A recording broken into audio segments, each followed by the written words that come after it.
ગુજરાત સહિત દેશભરમાં ટાટા મોટર્સની ગાડીઓ ખરીદનાર વર્ગ અલગ જ છે। ત્યારે ગુજરાતમાં સાણંદ પાસે વધુ એક ટાટા મોટર્સ દ્વારા શોરૂમ કમ સર્વિસ સ્ટેશનની શરૂઆત કરવામાં આવી। સાણંદમાં ખુલેલા ટાટા મોટર્સના શોરૂમના ઉદ્ઘાટન કાર્યક્રમમાં એડીસી બેંકના ચેરમેન અજય પટેલ, ભાજપના નેતા પ્રદીપસિંહ વાઘેલા સહિત અન્ય ભાજપના ઉચ્ચ હોદ્દેદારો શોરૂમના ઉદ્ઘાટનમાં ઉપસ્થિત રહ્યા હતા। ત્યારે ટાટા મોટર્સ દ્વારા ગુજરાતમાં સૌથી વધુ શોરૂમ છે અને તે ઉપરાંત સાણંદમાં પ્રથમ ટાટા મોટર્સનો શોરૂમ જાડેજા પરિવાર દ્વારા કરવામાં આવ્યો છે। ત્યારે સાણંદ તેમજ આસપાસના વિસ્તારમાં રહેતા લોકોને હવે ટાટા મોટર્સની ગાડી ખરીદવા માટે અમદાવાદ નહીં આવવું પડે।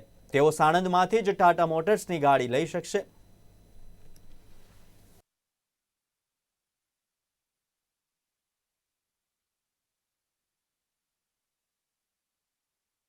आज एक बहुत ही महत्वपूर्ण दिन है। आज हम गुजरात के इस शहर सानंद में एक नए शोरूम की शुरुआत कर रहे हैं और ये जडेजा फैमिली के तरफ से शोरूम की शुरुआत है और गुजरात में ऑलमोस्ट हमारे 100 शोरूम्स हो चुके हैं। तो आप ये कह सकते हो कि आज हमने अपना 100वां शोरूम ओपन किया है सानंद शहर के अंदर और इसके साथ ही हमने अपनी Harrier and safari stealth edition launch किया टाटा मोटर्स ने, उसका भी हमने आज इनॉग्रेशन किया है और एक खुशी का पल है जहाँ पे आज सानंद के जो क्षेत्रवासी हैं हम चाहते हैं कि वो आएँ, नए शोरूम को देखें और इन गाड़ियों का लुत्फ उठाएं।